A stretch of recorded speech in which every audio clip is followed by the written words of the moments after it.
Ladies and gentlemen, brothers and sisters, purpose carriers, you need to hear me today. What is attacking your peace is not just a distraction. It is an assassination attempt on your destiny. The enemy doesn't need to destroy you if he can disturb you. Because disturbance becomes delay, and delay births disobedience. That's why today we're going to expose a truth that could save your vision. You must learn to act as if nothing bothers you. Not because nothing hurts, but because not everything deserves a reaction. Stay with me through this message, and I promise you, by the end of this, you will walk out with the mind of a leader, the discipline of a soldier, and the stillness of a king. You will no longer surrender your emotions to every critic, comment, or crisis. Let me show you how to live unbothered. Not because you're numb, but because you're anchored. Feelings are real, but they're not always right. Jesus wept, but he still fulfilled his mission. Your feelings are the weather, but your values are the climate.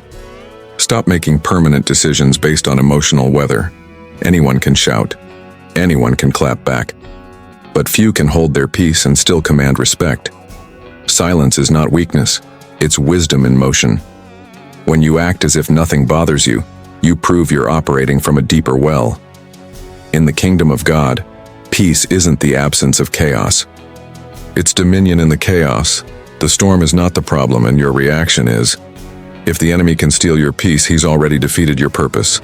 The argument you want to win right now might cost you the opportunity waiting tomorrow. You cannot keep making emotional withdrawals from your future. Learn the discipline of delay. Don't trade destiny for a moment of drama.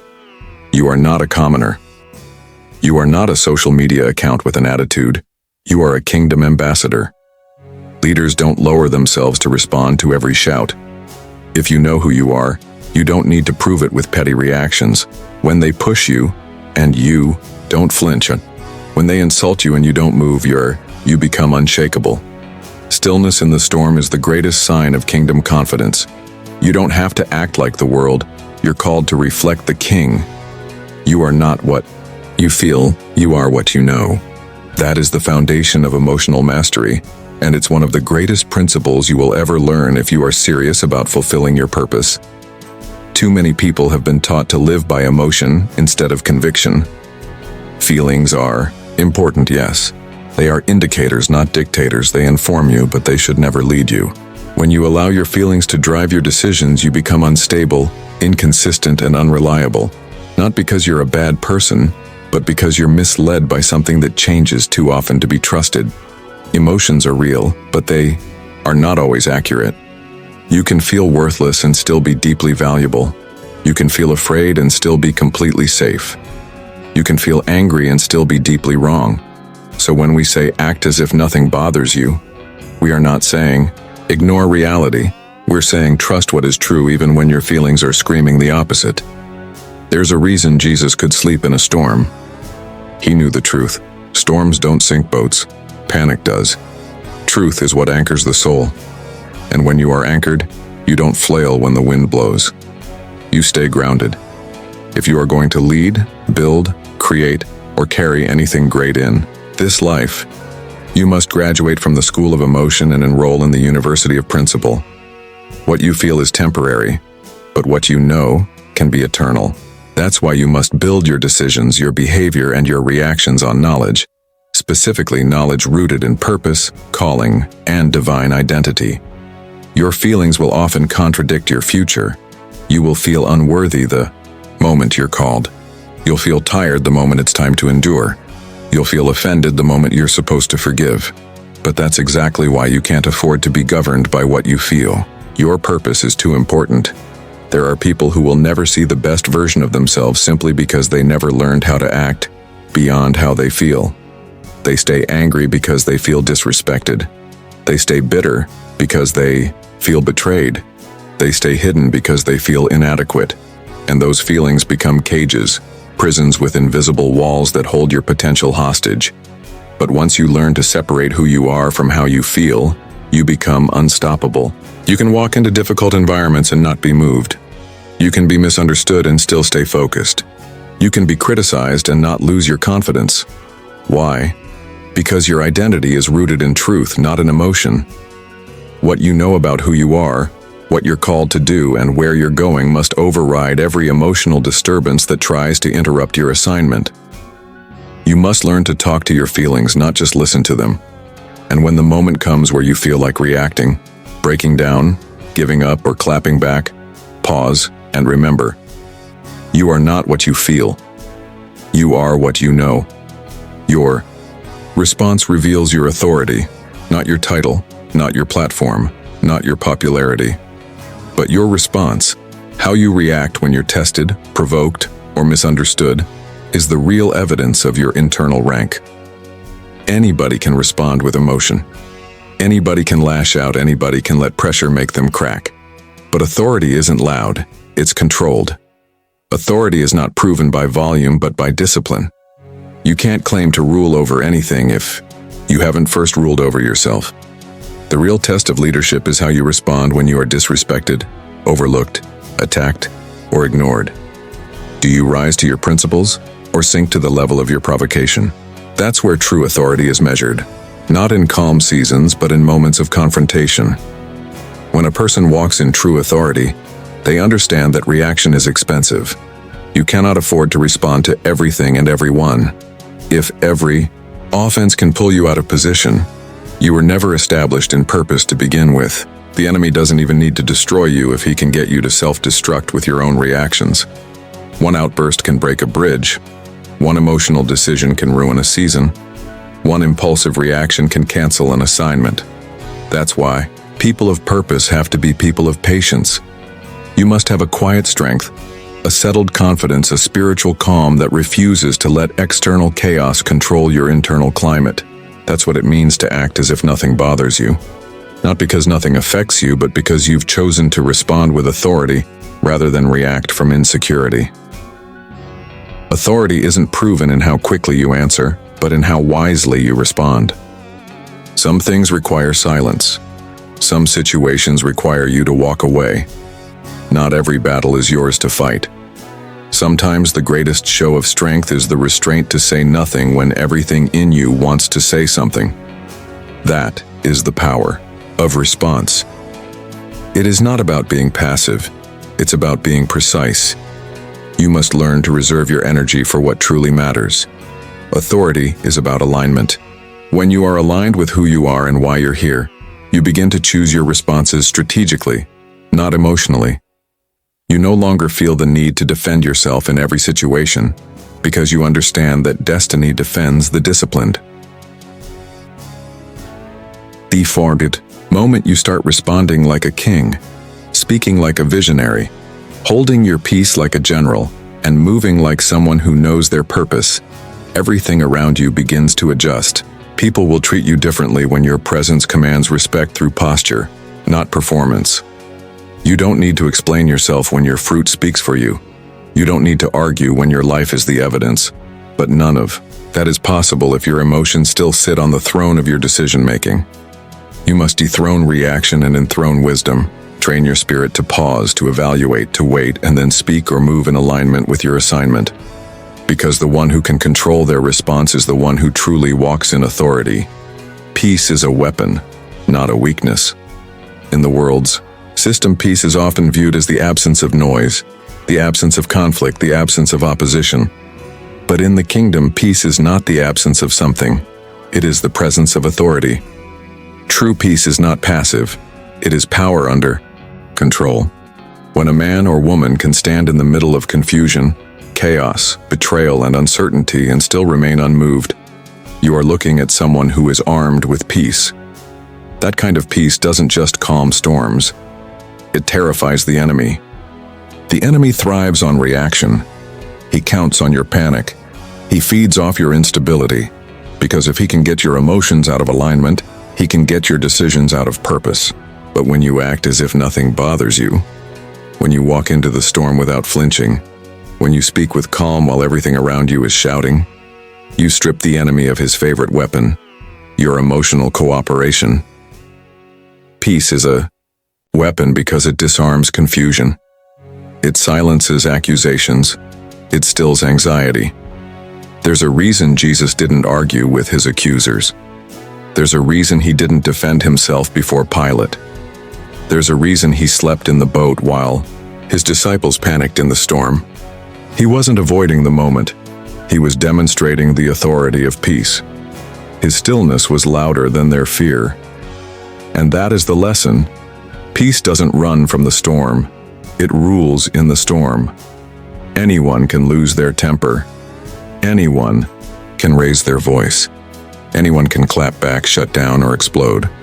But it takes real spiritual strength to be silent, to be steady, to be still. Not because you're weak, but because you're operating on a level of maturity that refuses to let outer warfare create inner disorder. When you understand peace as a weapon, you use it intentionally. You begin to speak gently when you could argue. You stay composed when others expect you to break.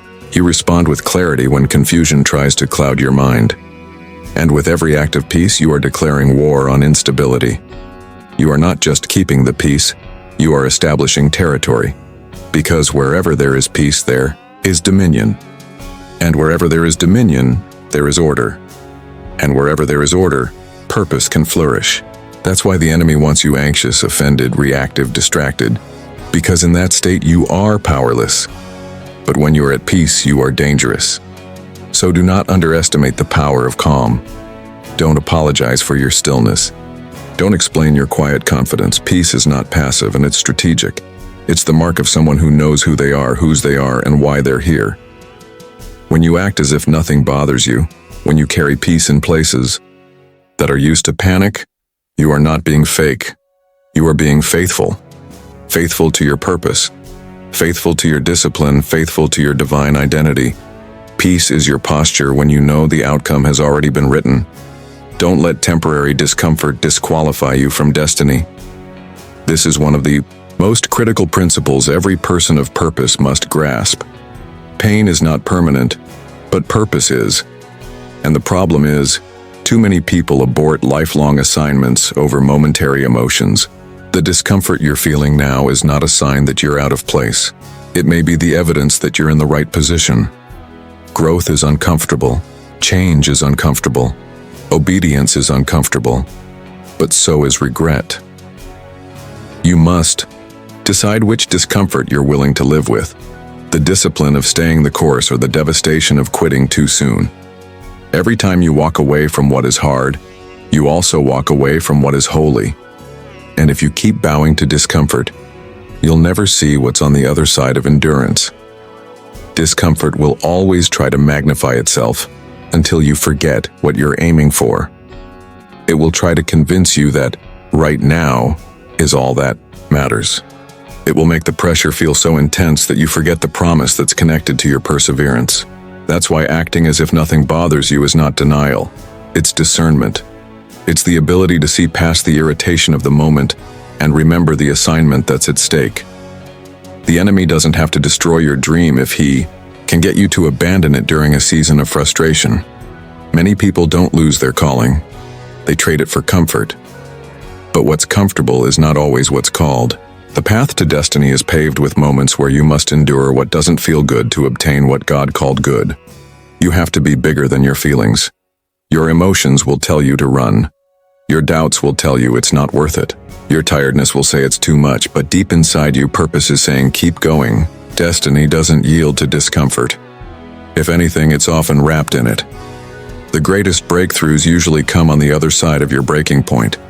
But if you make decisions based on how you feel in the heat of a moment, you will sabotage what was being formed in you through that very fire.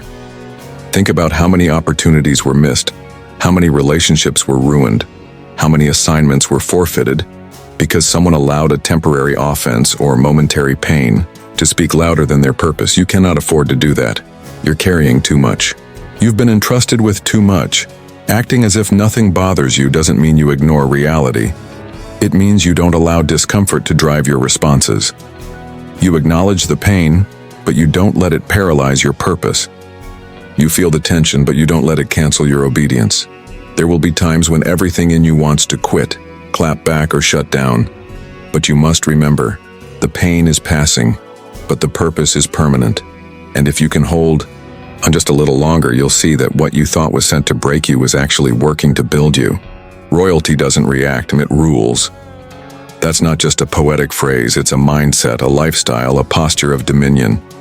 If you truly believe you are called to reign in life, not just survive, not just get by, but reign, then your behavior must align with the character of royalty. Royal people don't lower themselves to respond to every insult, rumor, or moment of chaos. They don't panic when something doesn't go their way. They don't clap back every time someone says something out of line. Why? Because royalty understands something average minds forget. When you know who you are, you don't need to prove it. Kings and queens rule from identity, not insecurity, and identity gives you the power to stay composed when others expect you to fall apart. When you act as if nothing bothers you, you're not being fake, you're being focused. You're saying, I have too much on the line to give this moment my energy. That doesn't mean you don't notice what's happening. It means you've chosen not to be governed by it. You've chosen rulership over reaction. Every time you respond to chaos out of emotion, you give away a piece of your crown. You dethrone yourself to argue with voices that don't even belong in your palace. And if the enemy can't remove your authority, he'll try to provoke you into surrendering it voluntarily. But real authority isn't seen in how loud you can be. It's seen in how calm you can remain. Your restraint is a mark of your rank. The more responsibility you carry, the more selective you must be with your responses. Royalty doesn't address every whisper in the hallway. They don't make statements every time someone disagrees. Why? Because their focus is on the kingdom, not the noise. And it's the same with you. If you are going to build, lead, raise, influence, and leave legacy, you must understand this truth. You don't have time to be reactive. Reaction drains you. Reaction distracts you. Reaction demotes you. And slowly, you begin to blend in with the very things you were anointed to rise above. You were not called to compete with noise. You were called to speak with weight, to move with intention, to carry your crown with grace and walk through life like you know heaven is backing you. When you choose not to react, people will misunderstand you. They'll think you're weak. They'll think you're disconnected. But what they don't realize is you're moving like someone who already won. The real ones know silence is not always surrender. Sometimes it's strategy.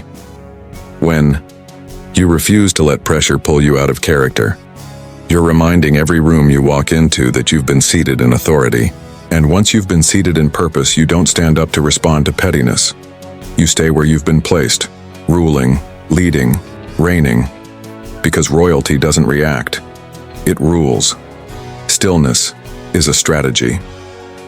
In a world that glorifies quick responses, loud opinions, and constant movement, stillness can look like weakness to the untrained eye. But in the realm of wisdom, stillness is one of the most powerful weapons you can wield. It is not the absence of activity, it is the presence of intentionality. Stillness is not laziness or avoidance. It is the deliberate decision to pause, to assess, to discern, and to act only when movement is aligned with mission. When you act as if nothing bothers you, you're not ignoring reality.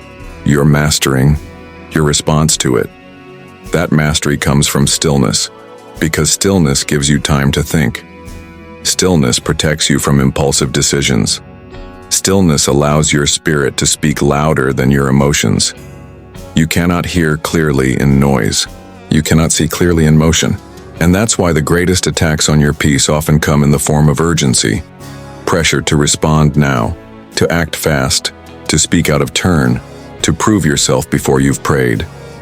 But the person who has learned the value of stillness is not easily manipulated. They don't get rushed into traps or baited into battles. They know how to sit back, breathe, observe, and listen before making a move. Because the one who can remain still in the face of chaos is the one who truly carries peace. And peace is not passive. It's calculated. It's wisdom in motion. It's the art of being led by truth, not triggered by noise.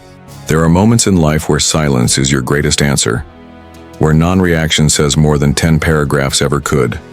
Stillness confuses the enemy. It unsettles insecure people. It removes fuel from every fire that was meant to consume you.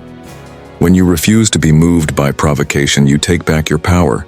And it's not about pretending like things don't affect you. It's about realizing that not everything deserves a reaction.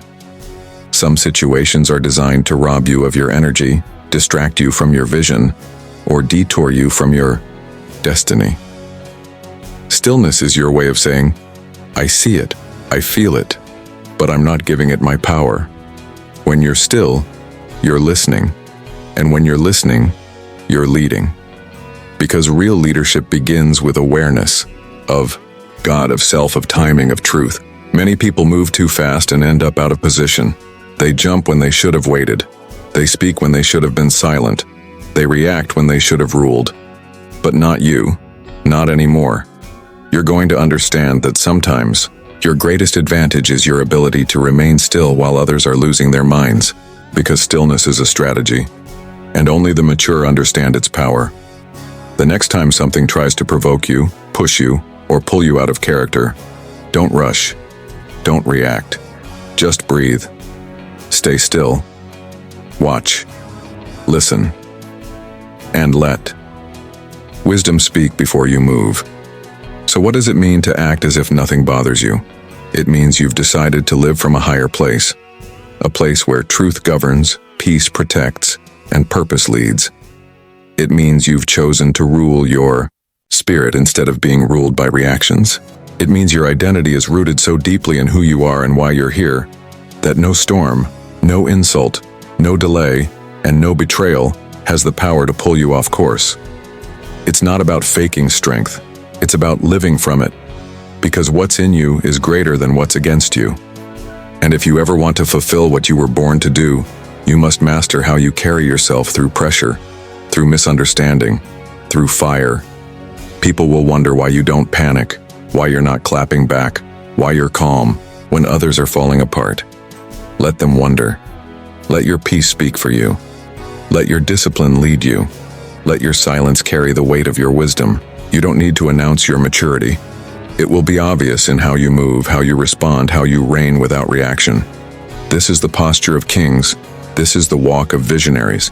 This is the mindset of those chosen to lead in unstable times.